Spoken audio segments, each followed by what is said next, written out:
हिंदुस्तान का कॉन्स्टिट्यूशन 1950 में और 1950 से पिछले 70 साल में हिंदुस्तान में इस कॉन्स्टिट्यूशन में 104 अमेंडमेंट और 124 अमेंडमेंट बिल, उस पर हम लोग थोड़ी सी बात करेंगे बाद में। और इसी के साथ एक दूसरा कॉन्स्टिट्यूशन जो लिखा हुआ कॉन्स्टिट्यूशन है अमेरिका का 1789 और पिछले 230 साल में उसमें केवल 27 अमेंडमेंट हुए हैं। तो अगर उस क्योंकि ये था कि ये आप 250 क्यों बोल रहे हैं, तो 250 में 100 साल हो जाएंगे कॉन्स्टिट्यूशन को, और पिछले 70 साल में अगर 104, तो इस रफ्तार से करीब 150 कॉन्स्टिट्यूशन के अमेंडमेंट हो चुके होंगे, अमेंडमेंट बिल और ज्यादा। और अमेरिका में पिछले 230 साल में 27 अमेंडमेंट हुए हैं। और वो मैं इसलिए ये बता रहा हूं फिगर कि ये जनरली लोगों को लगता है कि नहीं नहीं ये तो कॉन्स्टिट्यूशन अमेंडमेंट रोजमर्रा का काम है।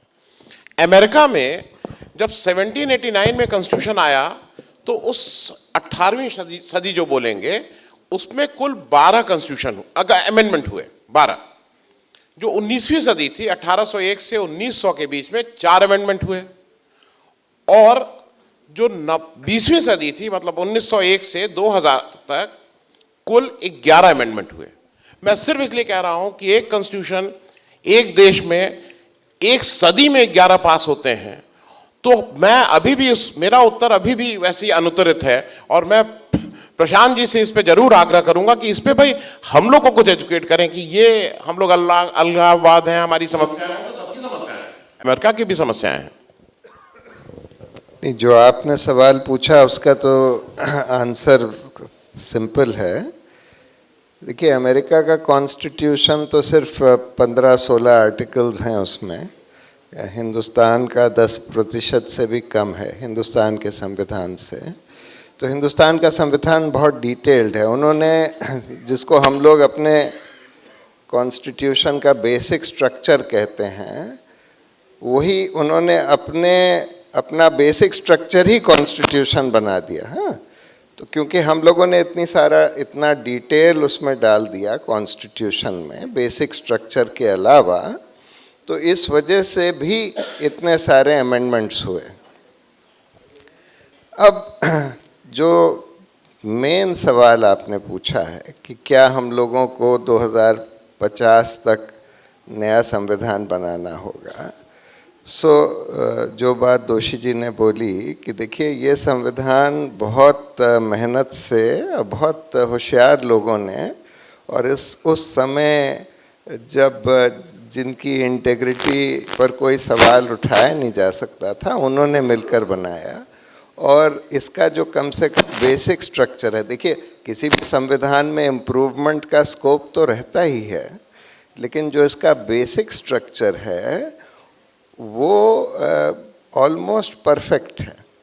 अब क्वेश्चन मैं आप लोगों से, क्योंकि ये इतना अच्छा और वो है स्पीकर हमारे साथ, कोई अगर कोई क्वेश्चन पूछना है। प्रशांत जी, आपने कहा कि सिस्टम कोलैप्स है, कैग, इलेक्शन कमीशन, ये सिद्ध है 30-40 साल से गवर्नमेंट के पॉइंट ऑफ व्यू से कोलैप्स है। इसमें जनता कितनी दोषी अगर आप कहते हैं नहीं तो क्यों? क्योंकि हम लोग भी दोषी हैं। अगर ये नहीं होता तो अन्ना जी कभी भी आरटीआई नहीं ला पाते और लोकपाल जो हम लोग इतना जानते हैं। हाँ, जनता भी दोषी है, क्योंकि देखिए जैसे कहते हैं ना, vigilance is the price of liberty.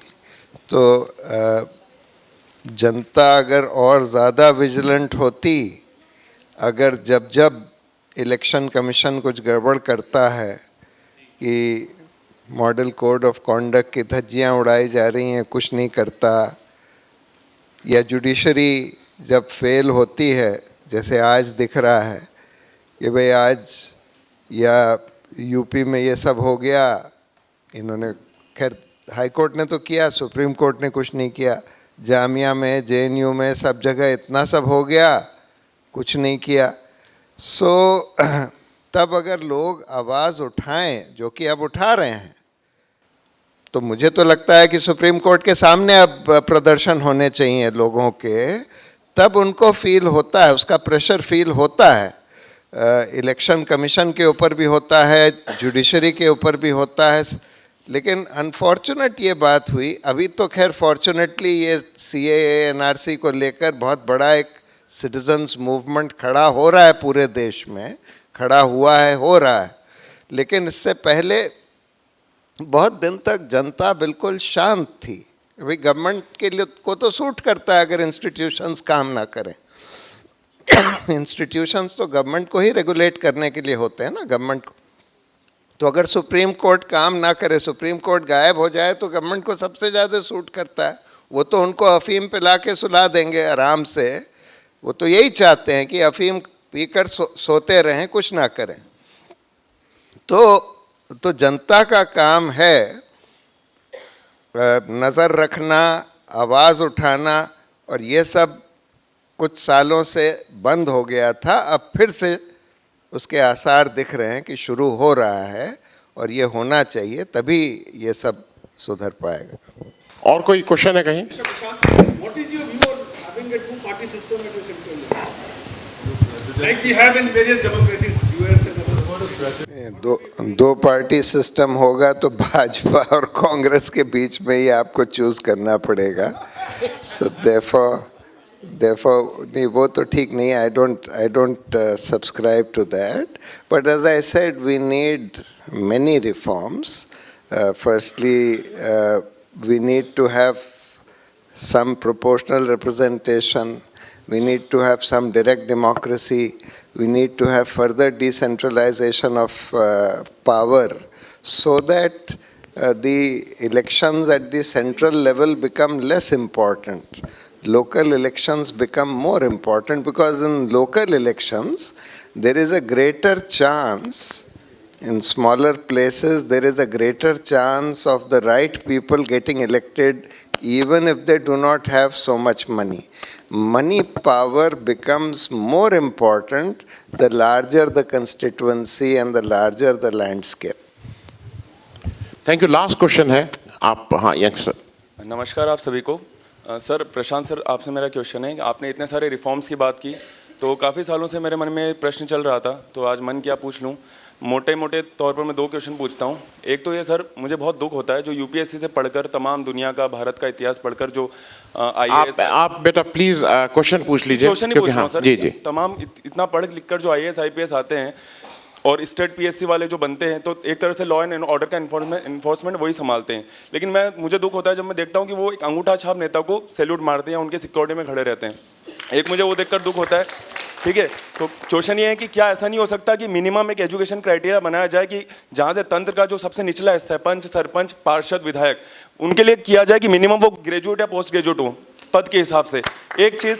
दूसरा, हमारी जो पुलिस है, जो पुलिस में ऑफिसर्स हैं आईपीएस वगैरह, ऊपर की रैंक के डीजीपी, डीआईजी, आईजी वगैरह सब आईपीएस वगैरह जो भी हैं, लेकिन जो बल है, जो सैन्य बल, जो व्यवस्था संभालता है ज़मीनी तौर पर, बल जो कांस्टेबल, हेड कांस्टेबल, वो बिल्कुल मतलब 10वीं 12वीं पास उनको ले लिया जाता है। उनको खुद का कोई विवेक नहीं होता, उनको गधों की तरह दौड़ा दिया जाता है जब भी कुछ होता है। ठीक है, तो वो कैसे होगा? ठीक है। अब वो क्वेश्चन हो गया।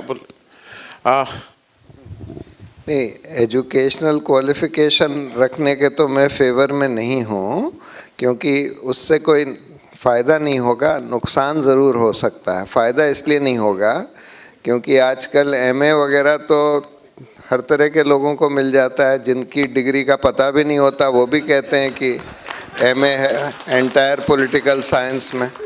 तो इसलिए वो कोई क्वालिफिकेशन नहीं है। हमारे समय में एलएलबी में लोग 2 दिन पहले कुंजी निकाल कर लाते थे और पास हो जाते थे। तो नहीं, एक मिनट, उनका पूरा प्रश्न उत्तर पूरा हो जाने दी। दूसरी बात, अरे एक मिनट, उत्तर पूरा हो जाने दी। दूसरी बात, जो तुमने दूसरा सवाल पूछा कि लोग आईएएस के ऑफिसर्स, पुलिस के ऑफिसर्स सैल्यूट करते हैं और उनके ऑर्डर्स, इलीगल ऑर्डर्स फॉलो करते हैं, इसी को ख़त्म करने के लिए सुप्रीम कोर्ट ने बहुत महत्वपूर्ण जजमेंट दोनों पुलिस रिफॉर्म्स और सिविल सर्विस रिफॉर्म्स के लिए दिए थे, कि जिससे काफ़ी इंसुलेशन हो जाए पुलिस का भी और सिविल सर्विसेज का भी पॉलिटिकल बॉसेस से, तो जिससे कि वो बगैर इससे इन्फ्लुएंस हुए। आज तो यही हो रहा है कि बिल्कुल इलीगल ऑर्डर्स फॉलो करे जा रहे हैं, क्योंकि पूरी पुलिस और एडमिनिस्ट्रेशन बिल्कुल सरकार के, पॉलिटिकल सरकार के हाथ में है। जिसको चाहो ट्रांसफ़र कर दो, जिसको चाहो सस्पेंड कर दो। तो इसलिए इन लोगों को पता है कि भाई सरवाइव तो कर ही नहीं पाएंगे अगर पॉलिटिकल बॉसेस के इलीगल ऑर्डर्स ना फॉलो करें। मैं इस सत्र का मूल भावना ये थी कि आपके प्रश्नों का उत्तर ना मिले, बल्कि आप प्रश्न पूछना शुरू कर दें। इसकी मूल भावना इस सत्र की ये थी कि कम से कम आप प्रश्न पूछना शुरू कर दें। मैं ख़त्म करने से पहले एक मेरा भी प्रश्न है, और वो प्रश्न मैं इसलिए कर रहा हूँ क्योंकि मुझे ज़रा कंटेम्प्ट का डर है, आप उसको हैंडल कर लेंगे। तो उत्तर मैं आपसे पूछ ले रहा हूँ। अभी एक चीफ जस्टिस ऑफ इंडिया ने, 3 जज की बेंच ने, एक गोधरा कांड के बाद 6-7 और वो उस तरह के हुए थे, उसमें कुछ लोगों को आजीवन कारावास मिला था, आजीवन कारावास। उनको लोअर कोर्ट से आजीवन कारावास मिला, उसकी तायीद की हाई कोर्ट से आजीवन कारावास मिला, वो जेल में है। सुप्रीम कोर्ट में 2018 में, वो 10 साल से जेल में है, सुप्रीम कोर्ट में 2018 में वो केस आया, और वो केस आप डिसाइड नहीं कर रहे हैं। एक मिनट पीछे मत बोलना प्लीज़। आप डिसाइड नहीं कर रहे हैं, और अभी उनको पैरोल दी गई है, और मध्य प्रदेश सरकार को डायरेक्शन दिया गया है कि इनको उस दौरान एम्प्लॉयमेंट दीजिए। तो जरा मैं थोड़ा समझ में नहीं पा रहा हूँ। मेरे लड़का अगर उसकी नहीं है, बेरोजगार है, तो मेरे इस प्रश्न का मैं क्या करूं? जरा मैं, आप चूंकि सुप्रीम कोर्ट में रहते हैं, आपके पास कवच है, मेरे पास नहीं। एम्प्लॉयमेंट देने के लिए तो शायद नहीं बोला है।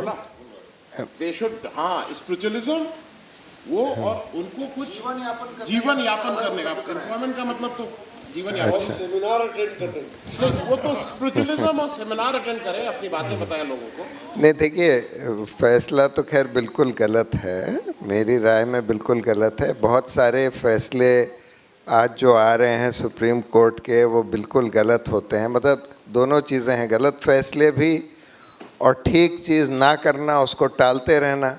कि आपने एक 9 जज की बेंच बना दी ये सबरीमाला, जबकि आपके पास उससे बहुत बड़े बड़े मुद्दे हैं, उनको आप सुन नहीं पा रहे हैं। आप कहते हैं नहीं सबरीमाला के सुनने के बाद हम सुनेंगे, और सबरीमाला में 9 जजों को आपने लगा दिया बिल्कुल टाइम वेस्ट करने के लिए। तो मतलब ये यही दिखा रहा है कि जो जस्टिस AP शाह ने अभी अपनी स्पीच में बोला कि सुप्रीम कोर्ट तो राइट्स कोर्ट था, अब राइट्स कोर्ट का तो कोई नामो निशान दिखता नहीं है। एक सरकारी एजेंसी की तरह सुप्रीम कोर्ट काम कर रहा है। This is the unfortunate thing. Thank you, क्योंकि आंसर ये था 2018 में आपके सुप्रीम कोर्ट में वो जजमेंट, आप जजमेंट नहीं ले पा रहे हैं। अरे आप 2 दिन बैठिए, 4 दिन बैठिए, उस पर जजमेंट दीजिए। पैरोल देने का कौन सा था? खैर, इस विषय के साथ उम्मीद है कि आप सब लोगों के मन में प्रश्न उठेंगे, और ये भी उम्मीद है कि आप प्रश्न पूछना जारी रखेंगे। बहुत बहुत धन्यवाद। Thank you so much. Thank you. बहुत बहुत धन्यवाद सर। अगर आपको दी पब्लिक के कार्यक्रम पसंद आते हैं तो इन्हें लाइक करें। अगर आप इस वीडियो को YouTube पर देख रहे हैं तो चैनल को सब्सक्राइब करें, और अगर आप इसे Facebook पर देख रहे हैं तो दी पब्लिक के पेज को लाइक करें। अगर आप चाहते हैं कि हम निष्पक्ष पत्रकारिता को जारी रखते हुए आपसे जुड़े मुद्दों पर सवाल उठाते रहें, तो हमें सहयोग करें। आपका छोटा से छोटा सहयोग भी इस मुहिम को जारी रखने में हमें ताकत देगा। डोनेट करने के लिए डिटेल्स जो हैं वो डिस्क्रिप्शन बॉक्स में दी गई हैं। धन्यवाद।